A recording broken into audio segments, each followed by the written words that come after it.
Topic. The sound came first, a sharp, wet crack. The kind of sound you don't forget no matter how many years pass. Topic. The kind of sound that makes 458 trained soldiers freeze where they stand. The kind of sound that, for the rest of their lives, they'll hear again in the quiet moments before sleep. Topic. Then came the scream, a man's scream, high, raw, disbelieving. Then silence, the kind of silence that only falls on a parade ground when something has happened that wasn't supposed to happen. Topic. Something that shouldn't have been possible. At the center of that silence stood a woman, 5'4", navy dress blues. Topic. A small red mark blooming on her left cheek where his hand had struck her a moment before. Her name was Lieutenant Clara Morales. She was 26 years old. Topic. The daughter of a housekeeper and a dead construction worker, and she had just broken an admiral's arm. The admiral was on his knees. The morning sun kept shining. Topic. The harbor waves kept whispering against the docks. Somewhere a seagull called out, unbothered by what the humans below had done to each other. Topic. But for the 458 soldiers standing at attention on that concrete, the world had already shifted.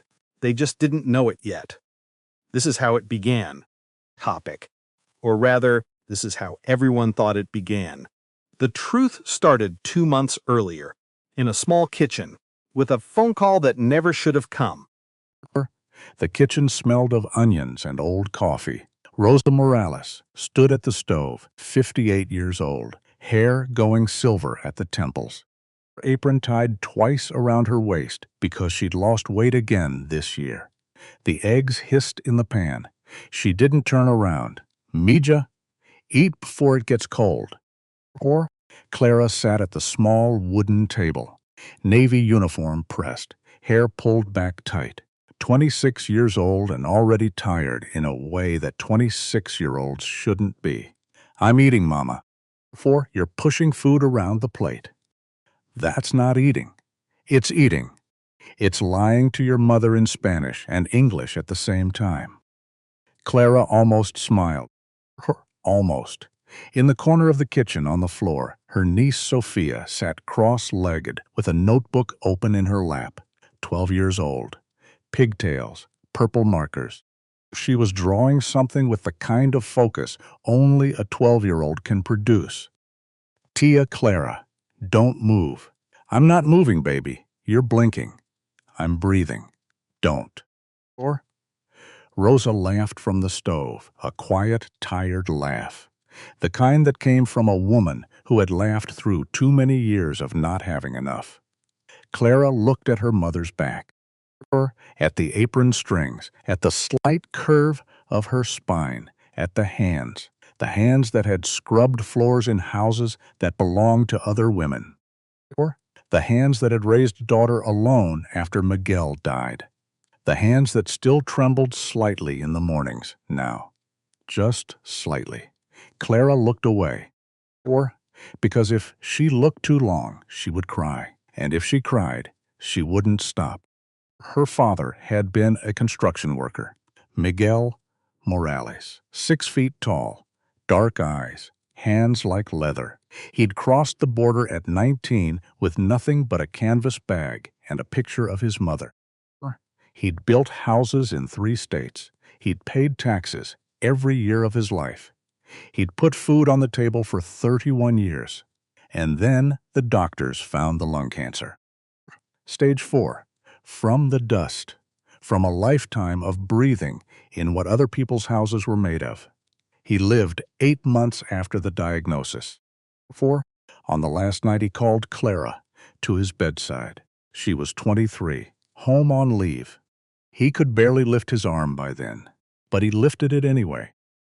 And he pressed something small and cold into her palm, a pocket watch, old, tarnished brass. The glass was scratched. The minute hand was crooked. Papa, what? My father gave it to me. His father gave it to him. It's broken. It runs when it wants to. That's not the point. She closed her hand around it. The metal was warm from his skin. Clara, listen to me. I'm listening. Dignity is not the rank you earn. It is how you treat the weaker people when no one is watching. She nodded. She couldn't speak. Promise me. I promise. He closed his eyes. He didn't open them again. That was 3 years ago. The watch lived in her breast pocket now. Every day, every uniform, every deployment. 4. Tia, stop thinking. Sophia's voice pulled her back to the kitchen. I'm not thinking. You get a face when you think, like you're trying to swallow a whole egg. Clara laughed. A real one this time. Show me what you're drawing. Sophia held up the notebook with both hands, like she was holding a flag. It was Clara, in uniform, standing on what looked like the deck of a ship. Her feet were too big, her arms were weird, but her eyes. Sophia had gotten the eyes right. Dark, steady, a little sad. That's me? That's you. When I grow up, I'm going to be just like you. Rosa turned off the stove. She didn't turn around. Clara felt something move in her chest. Something she didn't have a name for. Sophia. Baby. You're going to be better than me. That's impossible. Trust me. Sophia rolled her eyes. Rosa finally turned. Her face was wet. She pretended it wasn't. Eat your eggs, Misha. I'm eating. You're lying again. Yes, Mama. That night, after Sophia went home with her mother and Rosa went to bed, Clara drove to the gym. Not the Navy gym, not the one on base. A small, sweat-stinking, yellow-lit place off Highway 5 with a faded sign that just said Tony's. No windows, no music, no mirrors. Just the thud of gloves on heavy bags and the hiss of breath through mouthguards. Tony was 67, used to fight middleweight in the 80s, had a scar that ran from his left eyebrow down into his beard. He didn't ask questions. He didn't give speeches. He charged her $40 a month and let her hit things until her knuckles bled. She'd been coming here for 8 years. Nobody in the Navy knew. Not her commanding officers, not her friends, not even Maya, back when Maya was alive. Because if they knew, they would explain her. Oh, that's why she's good. Oh, she had an advantage. Oh, she's not like us. And Clara didn't want to be explained. She wanted to be earned. She wrapped her hands, climbed into the ring. Tony held the pads. She hit them for 90 minutes. No music, no talking. Just breath and leather and the steady drumbeat of a woman working through something she couldn't say out loud. At the end, Tony pulled off the pads, wiped his face with a towel. You're angrier than usual. I'm fine. You're angrier than usual and you're lying. I'm fine, Tony. He looked at her a long time. Whoever you're fighting in your head, you already know how to beat him. She didn't answer. She left. 3 days later, the phone rang. It was 11:47 p.m. Clara knew because she was staring at the clock when it rang. She'd been staring at the clock for an hour. She couldn't sleep. She didn't know why. And now she did. Clara, who is this? It's Jennifer. Jennifer Walsh from the Jacksonville base. Clara sat up, slowly. Jen, what's wrong? It's Maya. What about Maya? A pause. A long one. The kind of pause that kills you before the words do. Clara. Maya's gone. It happened yesterday. Her sister only called me this afternoon. The room tilted, just slightly, like a ship taking water. What? She did it herself. I'm sorry. I'm so sorry. Clara sat very still. Maya. Maya, who laughed like a donkey. Maya, who stole Clara's pudding cups in basic training. Maya, who stopped answering texts 8 months ago. Maya, who had filed a complaint against Admiral Arthur Whitfield 2 years ago. The complaint that disappeared. The transfer that came 43 days later. The career that never recovered. Clara, are you there? I'm here. She left a letter. To a few of us. She wanted us to know it wasn't. She wasn't. I understand. I'm sorry, Clara. Thank you for calling, Jen. She hung up. She didn't cry. She didn't move.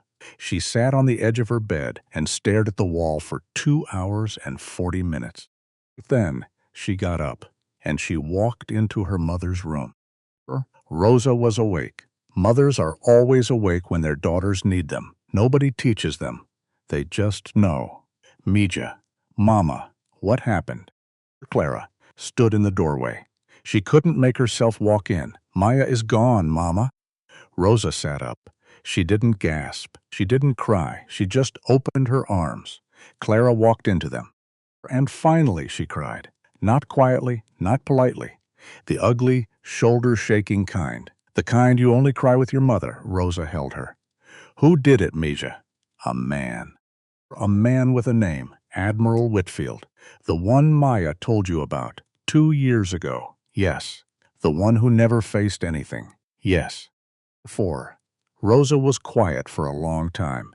She stroked Clara's hair. She smelled like soap and masa and the faint ghost of Miguel's cologne, which she still sprayed on her pillow sometimes. Mija, listen to me. I'm listening. I cleaned houses for 34 years. I cleaned the houses of men like this Admiral. I saw how they spoke to their wives, how they spoke to their maids, how they spoke to their daughters when they thought no one understood English. Clara closed her eyes. These men, they do not stop. They only stop when someone makes them stop. I know. Are you going to run, Mija? No, Mama? Good.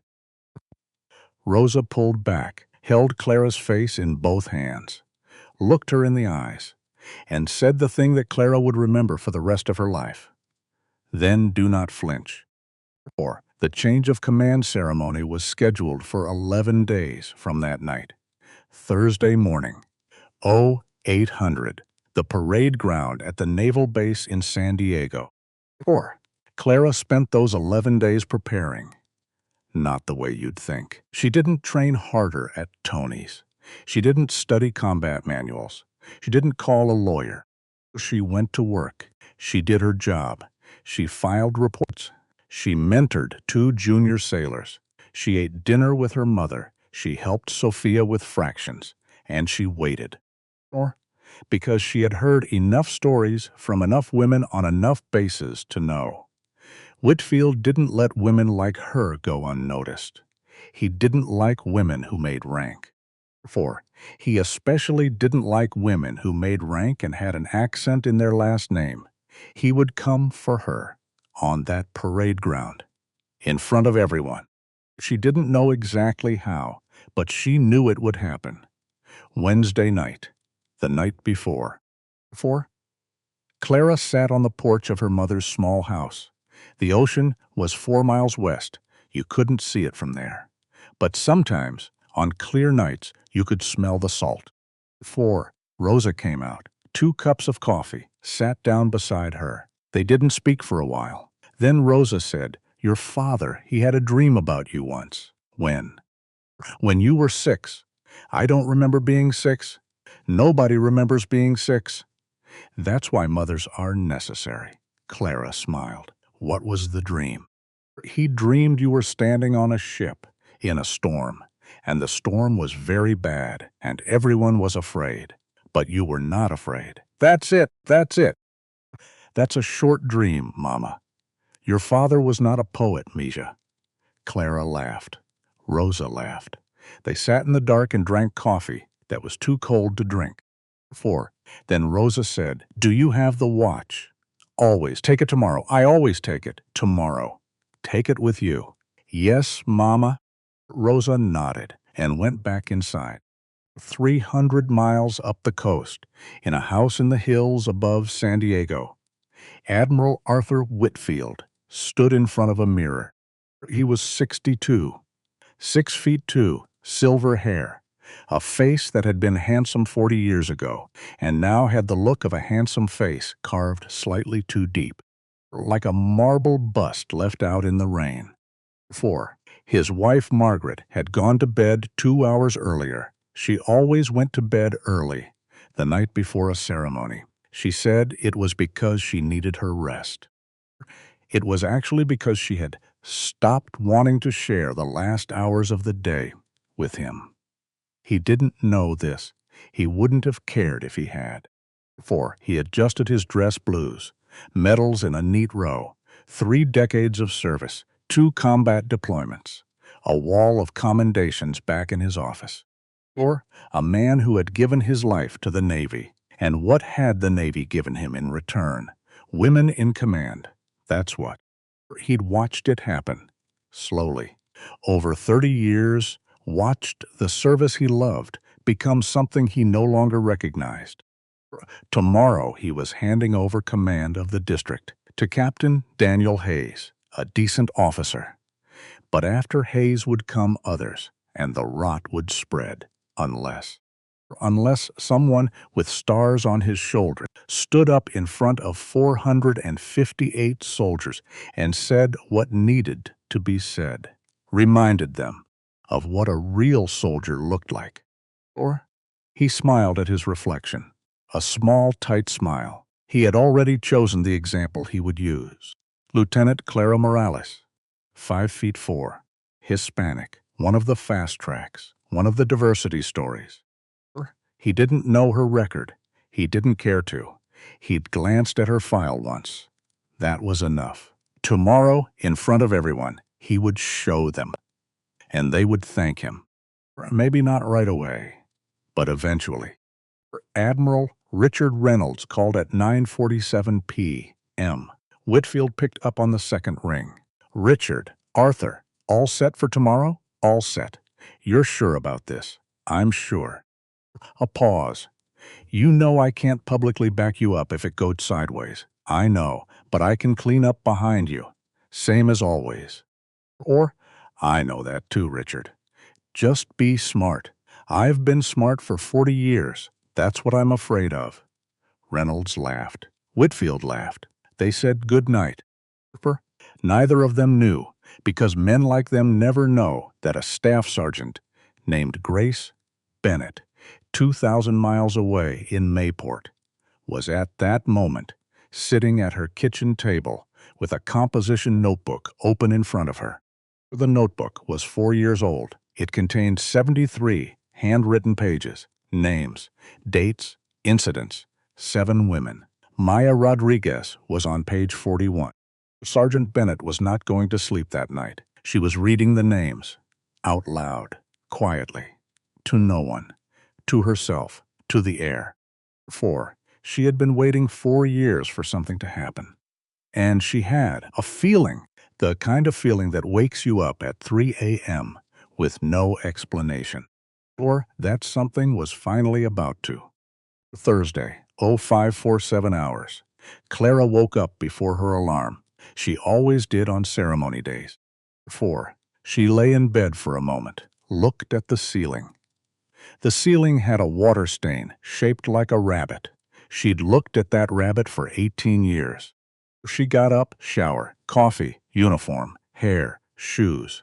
The watch went in the left breast pocket, above her heart. Rosa was already awake. She always was. She handed Clara a brown paper bag. Lunch, Mama. It's a ceremony. There's a lunch after. Their lunch is terrible. Take mine. Yes, Mama. And Misha. Yes. Rosa held out her hand. A small folded rosary, plastic beads, worn smooth by 40 years of prayer, in the other pocket. 4. Clara took it, put it in the right breast pocket, above her heart, opposite the watch. She kissed her mother on the forehead. I'll be home for dinner. I know you will, Misha. Clara walked to the door. Clara, yes, do not flinch. No, Mama. The door closed. Rosa stood in the kitchen for a long time. She did not cry. She did not pray. She just stood. Some mothers, when their daughters walk out the door, feel the whole world tilt sideways. They don't know why. They don't need to know why. They just feel it. Rosa felt it. For the parade ground was half a mile long, concrete, bleached white by 30 years of California sun. 458 soldiers, lined up in perfect formation, every uniform pressed, every boot shined, every chin tucked, every eye forward.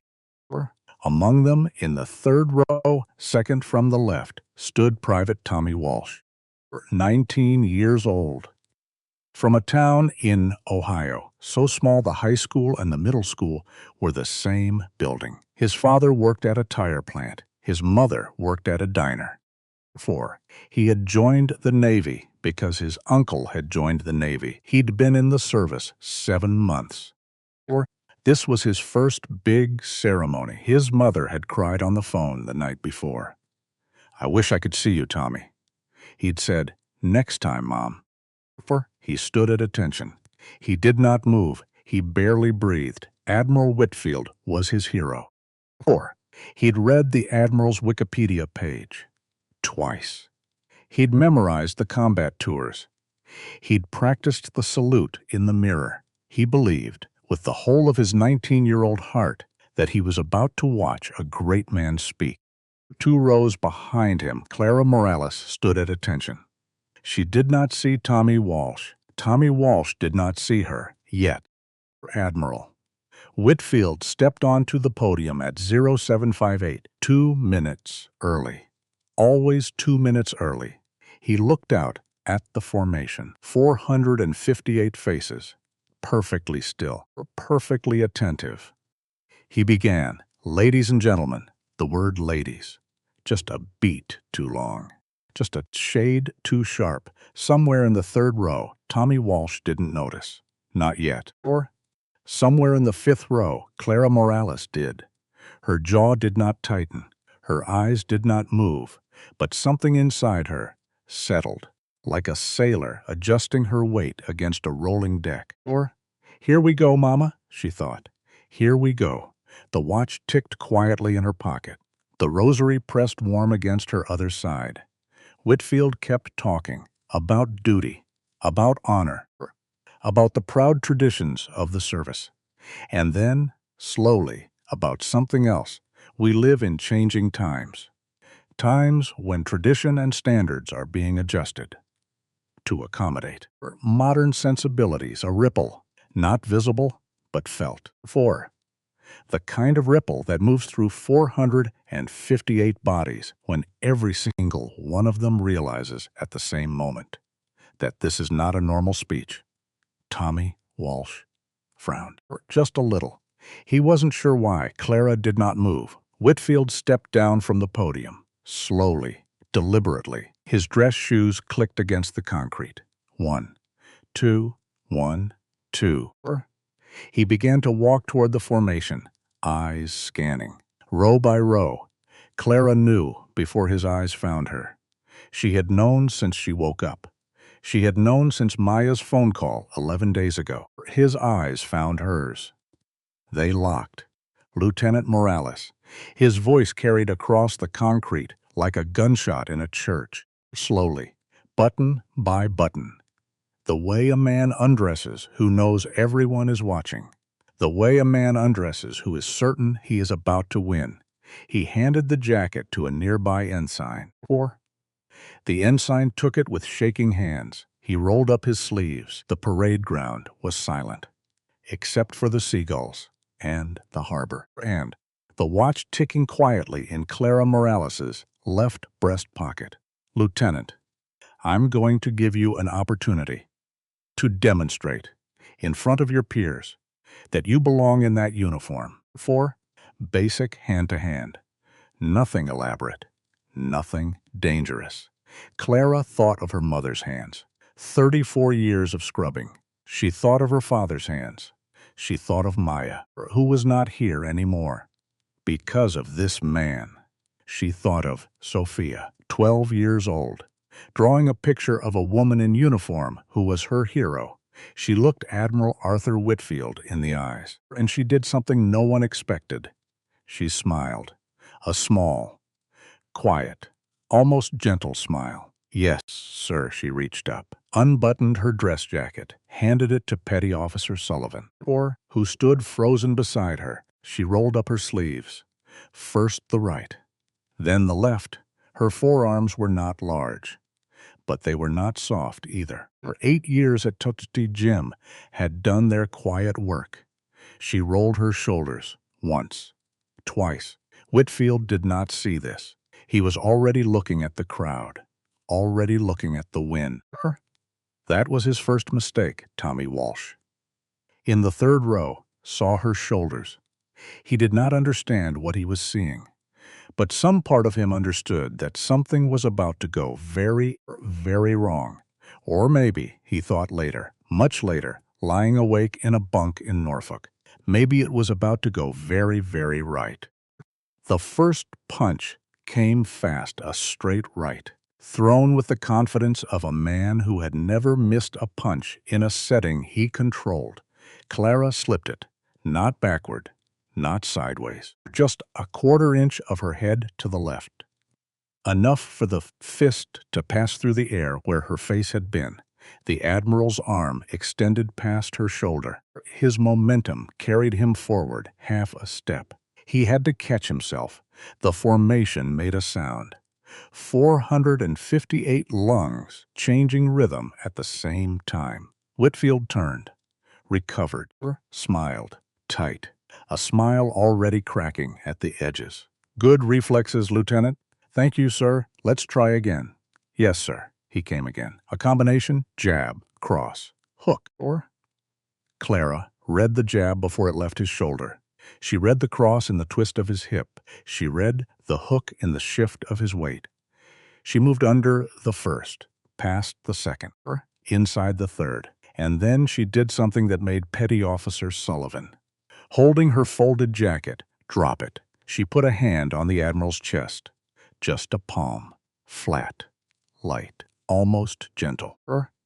And she pushed him, not hard, just enough to move him back 6 inches and break his balance, because she could have hit him. 6 targets were open, but she didn't. She pushed him, like a mother pushing a tantrum-throwing toddler away from the stove. And she stepped back into her stance. 3 rows up, in the reviewing stand, Captain Daniel Hayes, 44 years old, the man who was supposed to take over command today, took a step forward, his mouth opened. He was about to stop this because he was a decent man, because his wife was a lawyer, because his daughter was 14 and wanted to go to Annapolis, or because this was wrong and everyone knew it was wrong and somebody had to. A hand touched his elbow, light, barely there, the kind of touch that says stop without saying stop. He looked sideways. Admiral Richard Reynolds, seated, hands folded, not looking at Hayes, looking straight ahead at the formation. Reynolds gave a small shake of his head, half an inch to the left, half an inch to the right. Hayes closed his mouth. He stepped back. He did not sit down. He just stood, very still, hands clasped behind his back. The way an officer stands when he is watching something he cannot stop and will have to explain later. Tommy Walsh saw it. From the third row, 200 feet away, he saw the touch. He saw the shake. He saw Hayes step back, and something inside him that had been a boy 7 minutes ago stopped being a boy. He didn't know what he was yet. He just knew he wasn't that anymore. Whitfield came again, wilder. His technique slipping, Clara ducked a haymaker, slid past an overhand right, caught a looping hook on her forearm. Whitfield was sweating through his dress shirt. He stumbled past her. His shoulder clipped the flagpole. A hollow, metallic sound. Clunk. He straightened. His lip was bleeding. He didn't know it yet. The formation saw it. Tommy Walsh saw it. A drop of blood on the white collar of the Admiral of the Naval District. Clara stepped back, lowered her hands. Sir, don't. Sir, I believe we've demonstrated. Don't you say a word to me? His voice had changed. It wasn't the Admiral's voice anymore. It was lower, harder. Something old and curdled underneath it. You think you're better than me? No, sir. You think you belong here? Sir, please. Let's stop. I'll stop when I'm finished, Lieutenant. And then he said it, the word. The one that wasn't about her rank. The one that was about her mother, scrubbing someone else's floor. About her father, dying of dust. About her last name. About her skin. He said it loud enough that the front 3 rows heard. Or he said it loud enough that Tommy Walsh heard it. And then, because that wasn't enough, because he needed more, he stepped forward, and he slapped Clara Morales across the face. The sound was small, a sharp, dry pop, almost polite. Her head turned a few inches to the right. Her cheek bloomed red. A little line of blood opened at the corner of her lip. For half a second, nothing happened. The formation did not breathe. The seagulls did not cry. The watch in Clara's left breast pocket ticked once. And then everything changed. A slap is different than a punch. A punch is a fight. 2 people agreeing to something terrible. A slap is a possession. A slap says you are a thing that belongs to me. Every woman in that formation, and there were 47 of them, felt the slap in her own face. Because every one of them had at some point been slapped. Or almost slapped. Or watched a mother be slapped. When Admiral Arthur Whitfield slapped Lieutenant Clara Morales in front of 458 soldiers, he did not slap one woman. He slapped all of them. Or Clara turned her head back, slowly. Her cheek was red. Her lip was bleeding. She looked Admiral Whitfield in the eyes. She was not angry. That was the thing Whitfield would remember. Later, lying in a hospital bed with a cast on his arm. She was not angry. She was something worse. She was decided. Whitfield pulled his arm back, made a fist, before he put every pound of his 231-pound frame into one right hand, aimed at her face, aimed to end her. Clara did not move backward. Clara moved forward, inside the arc of his arm, into the space where his power had not yet formed. Her left hand went up, caught his wrist. Her right hand went out, secured his upper arm just above the elbow. Or her hips turned. She did not pull. She did not push. She let his momentum, the momentum he had so generously provided, complete itself. Through her, his arm was a lever now. She was the fulcrum. The laws of physics did the rest. She applied 3 pounds of pressure in a direction human arms are not built to bend. The sound came. Sharp, wet, unmistakable, a crack. Or loud enough that a seagull startled off a railing and flew out over the harbor. And then, a second later, the scream. A man's scream, high. Raw Admiral Arthur Whitfield, 62 years old, or a wall of commendations, went to his knees, on the concrete, in front of 458 soldiers, cradling an arm that bent the wrong way. Silence. Absolute. Clara did not celebrate. She did not step back. She did not raise her hands. She did not smile. She looked at Admiral Whitfield on his knees. And her first thought, before anything else, before rank, before law, was this: he is someone's son. Her second thought. Get him a doctor. Her voice came out clear, calm, the voice of a petty officer directing a damage control team during a typhoon. Corpsman, center of the formation. Now, 4 corpsmen broke ranks before the word now had finished. Someone called base medical. On it, Lieutenant, an ensign. Sprinting, the corpsman reached Whitfield. He was sobbing now, the way men sob when the pain has stopped being pain and become something larger. Clara knelt beside him. She did not touch him. She said, very quietly, so only he could hear, "Breathe, sir. Breathe through it. Breathe." He looked up at her. His face was wet. He did not understand what she was doing. Neither did she, fully, but Rosa Morales, who had cleaned the houses of men like him for 34 years, had taught her daughter something no academy could teach. Even the men you beat are still men. Their mothers loved them once, or before they became this. Clara didn't forgive him. She was not ready. She might never be. But she knelt next to him, And she said, breathe, breathe, breathe, until the corpsman gently moved her aside. Captain Daniel Hayes was the first senior officer to move. Too late. He crossed the concrete in long strides. He stopped. He looked at Reynolds, who was already on his phone, for Reynolds had not come out of the reviewing stand. He was talking into his phone with the quiet, clipped voice of a man managing a crisis that was threatening his own life. Hayes understood, or across 50 feet of air, that Reynolds was not calling for help. He was calling for cover. Hayes walked to Clara, stopped 3 feet in front of her. Lieutenant Morales, sir, are you injured? No, sir. He closed his eyes. Opened them. I'm sorry. I was going to stop it. I didn't, sir. You couldn't have. They wouldn't have let you. Hayes understood that she had seen Reynolds's hand on his elbow. From 100 feet away, in the middle of being slapped, she had seen everything, Lieutenant. You will stand down. You will wait for NCIS. Do not leave the base. Yes, sir. The ambulance arrived at 0817. Clara watched them load Whitfield onto a gurney.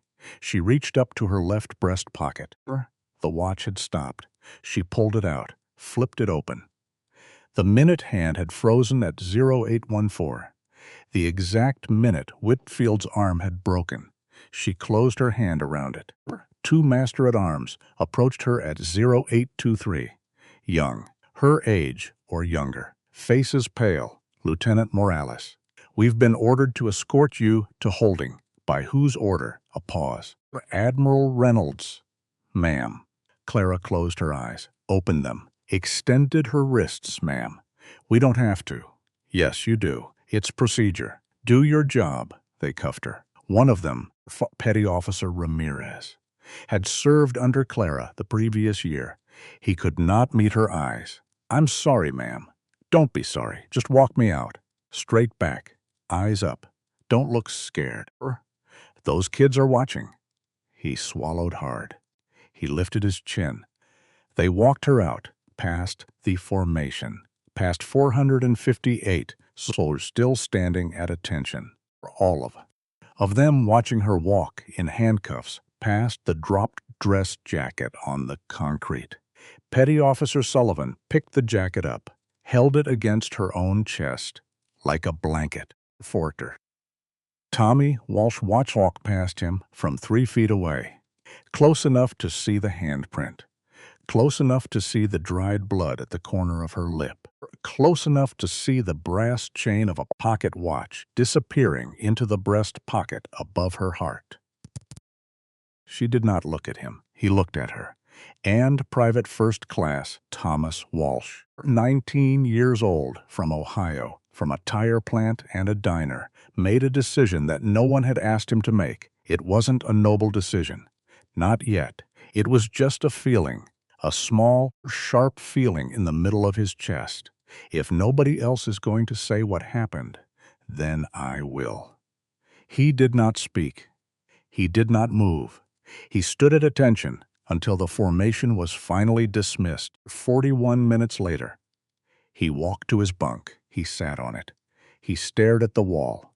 He did not sleep that night. He would not sleep for 6 days. 3 miles away, for in a small kitchen on a quiet street, Rosa Morales stood at her sink, washing the breakfast dishes.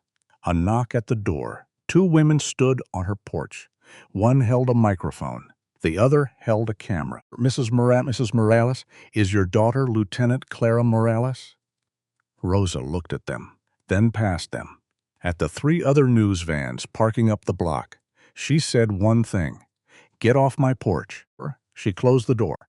She walked to the phone. She called her sister Lucia in Los Angeles. Lucia, turn on the television. Why? Just turn it on. A pause. Rosa. Oh my God. Is that? Come get Sophia. Today. I don't want her seeing this, Rosa. What happened? Exactly what I told her not to let happen. She hung up. She sat down. She folded her hands. She closed her eyes. And Rosa Morales. For the first time since her husband's death 3 years ago, began to pray, not for safety, not for mercy. She prayed for strength, because she was going to need it. Sergeant Grace Bennett saw it on the television at Aero 851, 2,000 miles away. In the mess hall at Naval Station Mayport, the television in the corner was on. The Chiron changed. Navy officer breaks Admiral's arm during ceremony. Bennett put her coffee down. She stood. She walked out, across the parking lot, into her quarters, to the closet. 4. She reached up to the top shelf. She pulled down a shoebox. Inside was a composition notebook. 4 years old, 73 handwritten pages. She sat on her bed. She opened the notebook. She read the names out loud, one by one. At page 41, her voice cracked, just slightly. Maya Rodriguez. She kept reading. When she reached the last name on the last page, she closed the notebook. She picked up her phone. She scrolled to a contact she had saved 4 years ago and never dialed. It rang twice. A voice answered, NCIS. Captain Reeves speaking. Sergeant Grace Bennett took a breath. Captain, my name is Staff Sergeant Grace Bennett. 4. I have information about Admiral Arthur Whitfield that I've been waiting 4 years to give to the right person. Sergeant, I'm going to need you to slow down. Captain, I can't slow down. Right now, a junior officer is in a holding cell for defending herself against him. And I have a notebook that is going to change her entire life. A pause. Sergeant, what's your location? Mayport. Stay there. Don't talk to anyone. I'll have an investigator at your door by tomorrow morning. Yes, ma'am, Sergeant. How many names? A pause. 7, ma'am. 7 names. 4 years of names. Jesus. Grace Bennett hung up. She sat on her bed. She held the notebook against her chest, and for the first time in 4 years, Sergeant Grace Bennett cried. Not out of fear, not out of grief, out of relief, because somebody was finally going to listen. Day 1 in the cell was the longest day of Clara Morales' life. She was not allowed a phone call, not a visitor, not a book, not a Bible, but she had the rosary, the one her mother had pressed into her hand, in the right breast pocket, which they had not searched thoroughly. So she sat on the edge of the cot, and she moved the worn plastic beads between her fingers, one by one.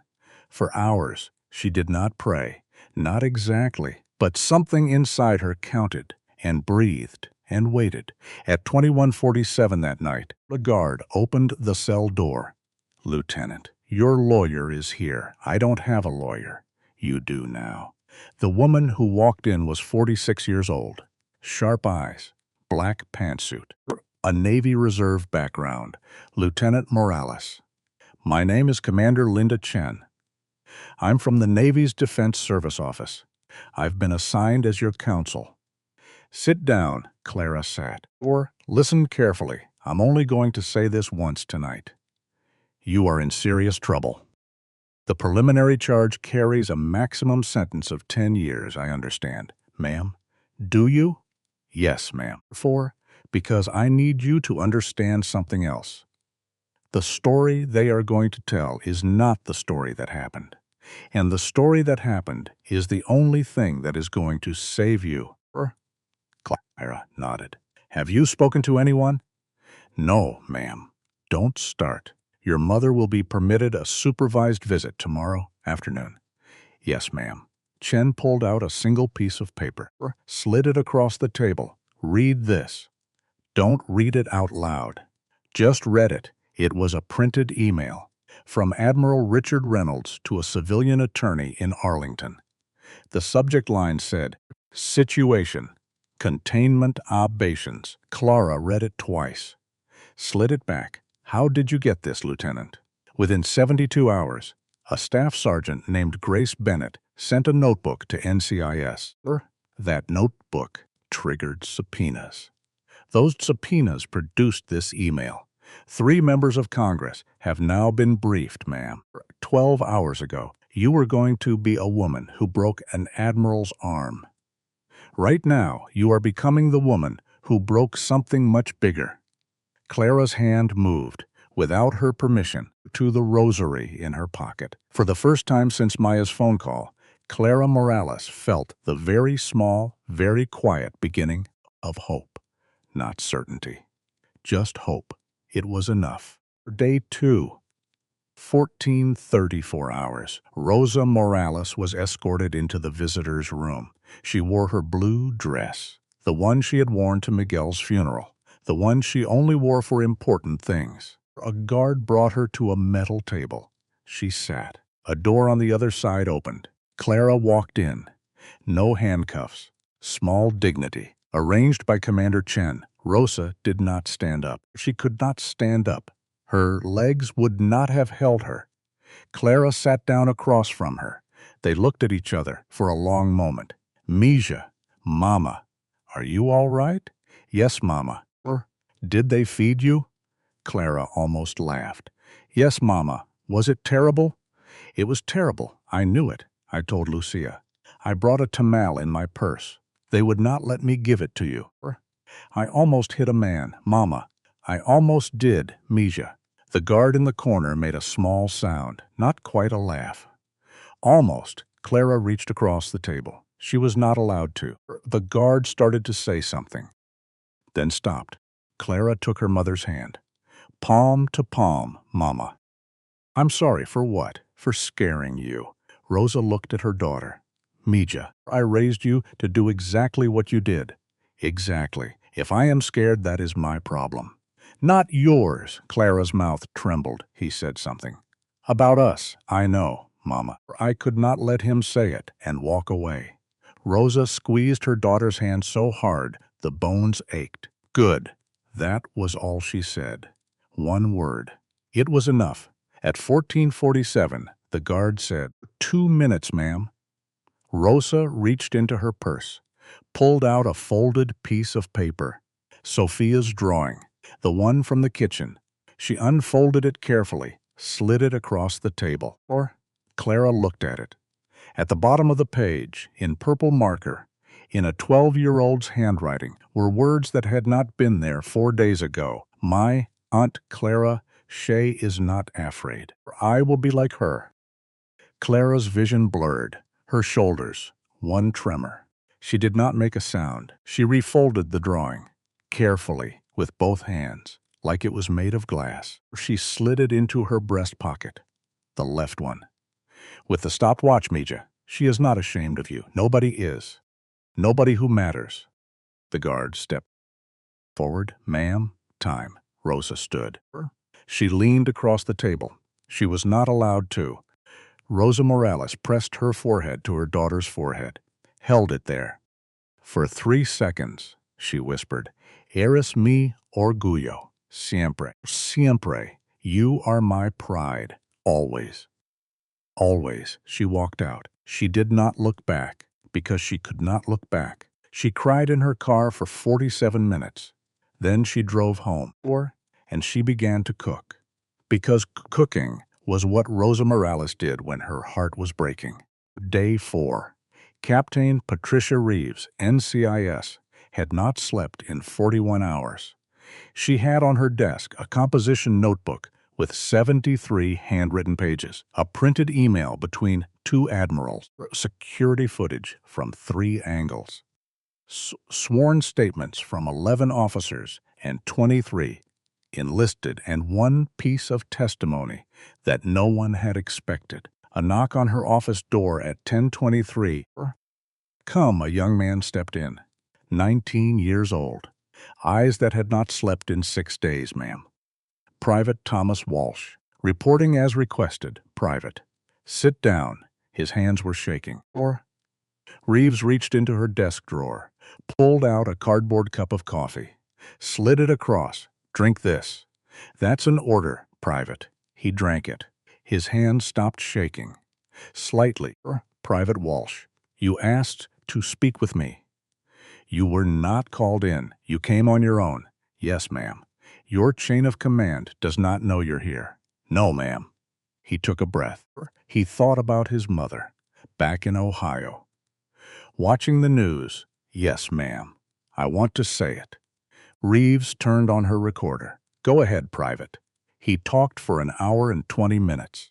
He told her everything. The speech, the word, the slap, the punch, and then the part no camera had captured, ma'am. At the moment Captain Hayes stepped forward to stop the fight, yes, or Admiral Reynolds reached out from the reviewing stand, and he touched Captain Hayes's elbow, and he shook his head once, small, half an inch each way. Reeves was very still. Private, do you understand what you're telling me? Yes, ma'am. Do you understand what it's going to cost you? A pause. Tommy Walsh was 19 years old. He understood very little about the world, but he understood the look in Lieutenant Morales's eyes when she had walked past him in handcuffs, ma'am. With respect. I already paid, Private? I paid when I didn't move, ma'am, on the parade ground, when she was being slapped. I didn't move. If I don't say this now, I paid for nothing. Captain Reeves looked at him for a long time. Then she reached across the desk, and for the first time in her 22-year career with NCIS, Captain Patricia Reeves shook the hand of a witness. Private Walsh, thank you. Your country thanks you. He walked out. Or he called his mother from the parking lot. Mom, I did something. I don't know if it was right, but I did it. His mother, who had been a waitress at the same diner for 26 years, said, Tommy, baby, listen to me. You are my son. Of course it was right. He sat in his car for 41 minutes and cried. Then he went back to his bunk, and finally he slept. Day 6. Charges against Lieutenant Clara Morales were dropped at 14 ton 14 hours. Charges against Admiral Arthur Whitfield were filed at 1416, assault, battery, conduct unbecoming, for violation of equal opportunity regulations. Abuse of authority. Charges against Admiral Richard Reynolds were filed at 1418, conspiracy, obstruction, 15 years of falsified transfer paperwork, 7 women's careers, one by one. Clara was released at 1547. She walked out of the detention facility into the California sun. Commander Linda Chen walked beside her. Rosa Morales was waiting at the gate. So was Sophia. So was Tia Lucia. So was, to Clara's complete surprise, Petty Officer Sullivan, in civilian clothes, holding a small bunch of yellow flowers. So was a crowd of reporters, 50 of them, maybe more. Clara did not look at the reporters.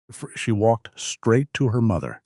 She did not hug her. She stopped 3 feet away. She stood at attention, and she saluted her, Rosa Morales, 58 years old, who had cleaned houses for 34 years, who had never worn a uniform a day in her life, saluted her daughter back. She got it wrong. The angle was off. The elbow was too low. It was the most beautiful salute in the history of the United States military. Sophia, holding her aunt's drawing, began to cry, the way only a 12-year-old can cry, loud, without embarrassment, into her grandmother's dress. A photographer took the picture. The next day, that photograph was on the front page of 300 newspapers. The caption said, in 32 different languages, Welcome home, Lieutenant. Court-martial of Admiral Arthur Whitfield lasted 9 weeks. Clara testified on day 31 for 6 hours. She did not cry on the stand. She did not raise her voice. 4. She answered every question. She answered every calm she had shown on the parade ground. When the prosecutor asked her to identify the man who had slapped her, she pointed at Whitfield and said, or that man, the one with the cast on his arm. Whitfield did not look at her. He had not looked at her since day 1 of the trial. He never would. The final verdict came down on a Tuesday in October. Whitfield was convicted on all counts. He was stripped of his rank. He lost his pension. He was sentenced to 18 months. suspended because of his age. But the loss of the pension was the real sentence. $2 million. Gone. The retirement his wife had planned. Gone. The house in the hills. The grandchildren's college fund. Gone. Reynolds was convicted on conspiracy. Stripped of rank. Pension gone. He, too, walked out a civilian. 4 other officers whose names had been in Sergeant Bennett's notebook were brought before separate courts-martial. 3 of them were convicted. 1 took early retirement in disgrace. The Navy announced, within 6 months, a complete overhaul of its reporting system for harassment and abuse of authority. It was not enough. But it was a beginning, and beginnings matter. But this is not a story about verdicts. This is a story about what happened after. 2 years later, Clara Morales, now Captain Morales, received a letter. It came to her office at the Pentagon in an envelope with shaky handwriting. No return address, a Kentucky postmark. She opened it after lunch. Inside was a single piece of paper, lined. The kind you buy at a drugstore. Written in a man's hand, unsteady, the note said only, "I'm sorry. I do not ask for forgiveness." Or it was not signed. It did not need to be. She sat at her desk for a long time. She did not cry. She did not feel triumph. She felt something she did not have a word for. She folded the letter. She put it in her desk drawer. She went back to work. That night, at home, she told her mother. Rosa was 60 by then. Hands trembled a little more in the mornings. "What are you going to do, Misha?" "I don't know, Mama." "Yes, you do. You've known for 2 years. You just haven't wanted to admit it, Mama. You do. You just haven't wanted to admit it. I don't want to see him." "Then don't." "But you want me to." "No, Mija. I want you to do what is good for you, not for him." "What's good for me?" Rosa was quiet for a moment. Then she said, "Mija, there are 2 kinds of women. The kind who carry a stone in their pocket for the rest of their lives, and the kind who put it down. Which kind am I?" "You are the kind who will carry the stone forever, unless you decide not to." Clara stared at her coffee. "Mama, I don't know if I can forgive him, Mija. Forgiveness is a gift for him. I am not asking you to give him a gift. I am asking you to stop paying him rent." Clara looked up. "Rent, Mija. He has been living in your head for 2 years. You are feeding him, housing him. Every day, for free. Put him out. Not for him. For you." 3 weeks later, Clara flew to Kentucky. She rented a car. She drove 84 miles into the hills. She found a small white house with a sagging porch. She parked on the gravel. She sat in the car for 12 minutes. Then she got out. She walked up the porch. She knocked on the door. He was smaller than she remembered. Much smaller. Not in height, or in the way a person can shrink when the scaffolding of rank falls away and leaves only the human underneath. He was 64 now. His hair was white. Thin, his right arm, the one she had broken, did not bend all the way anymore. He had a small scar on his forearm where the bone had come through. He looked at her through the screen door. He did not speak. She did not speak. Then, slowly, he opened the door. "Lieutenant, Captain, actually, Captain, may I come in?" Yes, she came in. The house smelled of medicine and old books and loneliness. There were no photographs on the walls, for Margaret had left him 3 months after his conviction. There were no grandchildren. Drawings on the refrigerator. His children had stopped speaking to him. She sat on a worn brown couch. He sat across from her, in a chair that was too big for him now. A clock ticked somewhere in the house. Her own watch was running again now. Had been since the day of the verdict. It had just started again at 0814 one morning, the exact minute it had stopped. "Captain Morales, Admiral, I am not an admiral anymore, Mr. Whitfield." "Then, Arthur, please?" "No." He nodded. He accepted it. "I got your letter. I should not have sent it. Why did you? He was quiet for a long time. Because I have a son, who I have not seen in 4 years. And I thought, if I could tell one person the truth, before the end, maybe I could find my way back to him. Did it work? No, I'm sorry, are you? She thought about it. Yes, I am. For the son, not for you. For fair. Pause. Then he said, may I tell you something? Yes. My father was an admiral, I know. He beat me when I was a child. He beat my mother. He beat my brother. He died when I was 12. And I was relieved. And I have hated myself for being relieved. For 52 years, Clara said nothing when I looked at you. On that parade ground, I did not see you. Or I saw every person I had ever wanted to hit. Since I was 6 years old, and had not been allowed to hit, he looked down at his hands. Captain Morales, I am not telling you this to excuse myself. There is no excuse. But I did it. I cannot undo it.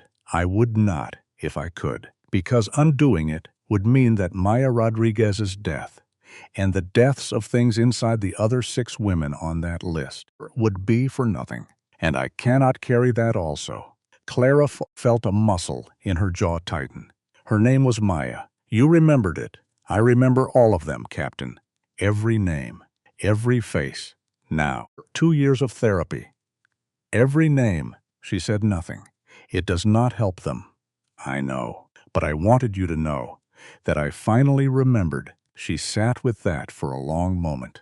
Outside, a bird was calling from somewhere in the yard. Then Clara Morales did something she had planned and practiced. She reached into her breast pocket. She took out the watch. She set it on the coffee table. Between them, Mr. Whitfield, do you see this? Yes. My father gave it to me on the night he died. He told me something. He said dignity is not a rank. It's how you treat the weaker people when no one is watching. He closed his eyes. When he opened them, they were wet, Captain. I did not know your father. I wish I had. He would not have liked you. No, he would not have, but he would have been sad for you. Yes, she reached forward, took the watch back, closed her hand around it. Then she said the thing she had come 84 miles to say. Mr. Whitfield, I do not forgive you. No, but I am not going to carry you any more. He did not speak. You have lived in my head for 2 years, rent-free.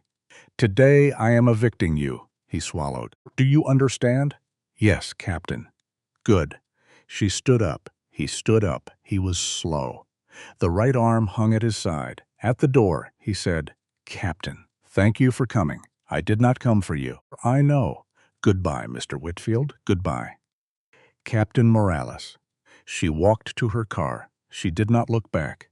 She drove 84 miles to the airport. She did not cry.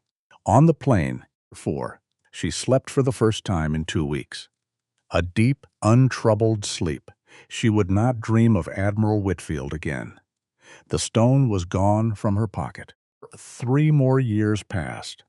Sophia, now 17, was accepted to the United States Naval Academy. Rosa Morales, now 63, lived in an apartment Clara had bought her near Annapolis, so she could be close to her granddaughter. She spent her mornings at the farmer's market. She spent her afternoons making enchiladas for cadets who appeared somehow at her door. Dozens of them. Or some of them began to call her Abuelita. She liked that. She did not correct them. She never went back to cleaning houses again. Tommy Walsh, now 24, was a first-class petty officer stationed in Norfolk. He had written to Clara once. The letter said only one sentence, I'm glad I moved. She had written back, I'm glad you did too. Thank you. They never spoke again. They did not need to. Sergeant Grace Bennett retired at the rank of Master Chief. She grew tomatoes in Florida. Once a year, on the anniversary of Maya Rodriguez's death, she sent a white rose to each of the 7 women in her notebook. 6 of them were alive to receive it. She sent Maya's rose to Maya's mother. every year without fail. 4. 5 years after the parade ground, Captain Clara Morales stood at a podium at the United States Naval Academy. She was 31 years old. Guest speaker at the plebe indoctrination. 1,100 new midshipmen in front of her. In the front row sat Sophia Morales, 17, a midshipman 4th class, uniform perfect, trying very hard not to smile. A few rows back sat Petty Officer 1st Class Thomas Walsh. He had flown in on his own dime. In the very back, in a modest blue dress, sat Rosa Morales, 63 years old, her hands folded in her lap. Watching her daughter, Clara, stood at the podium.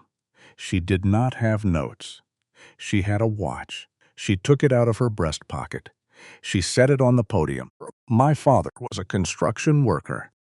He crossed a border. He built houses. He died of cancer from the dust. The hall was very still. My mother cleaned those houses. She raised a daughter. She pressed a rosary into my pocket on the day that changed my life. She picked up the watch. My father gave me this on the night he died. He told me something. Only one thing. He said, "Dignity is not the rank you earn. Dignity is how you treat the weaker people when no one is watching." She set the watch back down. "I am going to tell you 3 things, and then I am going to get off this stage and go eat my mother's cooking." A laugh in the hall. A real one. 1. Someone will try you in this uniform. Some of them will be loud. Most of them will be quiet. The quiet ones are the worst. When they try you, you do not have to win by being louder. You can win by being clearer, too. 4. If you ever see a fellow sailor being treated the way my friend Maya Rodriguez was treated, you will feel a thing in the middle of your chest. A confused, hot feeling. 4. That feeling is your soul telling you this is the moment. Move. Say something. Write something. Tell someone. Do not wait to see if someone else moves first. They might not. And you will carry that for the rest of your life. She paused. She looked at Sophia. 3. At some point, someone is going to teach you that carrying hatred in your pocket makes you strong. That is a lie. Carrying hatred makes you heavy and slow and tired. When the time comes, and it will come, put it down. Not for the person who hurt you, for yourself, for the people who love you, or for the work ahead. She looked at the hall. That is all I have. Ladies and gentlemen, welcome to the Navy. She stepped back from the podium. She did not salute. She just walked off the stage. 1,100 midshipmen applauded. Stood, kept applauding. Rosa Morales, in the back of the hall, did not applaud. She did not need to. She was already on her feet. Her daughter walked down the aisle toward her. Rosa lifted her hand. Clara lifted hers. And, in the middle of the aisle of the United States Naval Academy Auditorium, mother and daughter saluted each. 457 heads did not turn, but 457 sets of eyes shifted, just slightly, toward her. Tommy Walsh, in the 3rd row, felt his stomach drop in a way he did not understand. Clara's voice, when it came, was clear, calm. "Parade ground. Perfect. Yes, sir." Whitfield smiled. It was not a kind smile. 4. He stepped off the path and began to walk toward her. Across the open concrete, his shoes clicking. 1, 2, 1. He stopped 3 feet in front of her, close enough to smell his cologne. Sandalwood. Expensive. The kind a wife buys when she's given up. Lieutenant Morales. 8 years of service. Is that correct? Yes, sir. Tell me, Lieutenant. He began to circle her, slowly, or like a man who had practiced circling in his mirror. Do you believe that your gender has played any role in your advancement? A sound in the formation, not a gasp. 4. A sharp intake of 458 breaths at once. Tommy Walsh's stomach dropped again. Harder this time. Clara did not answer immediately. She let the question sit in the air. She let him hear it. Then, When she answered, her voice was steady. My fitness scores exceed Navy standards, sir. I didn't ask about scores.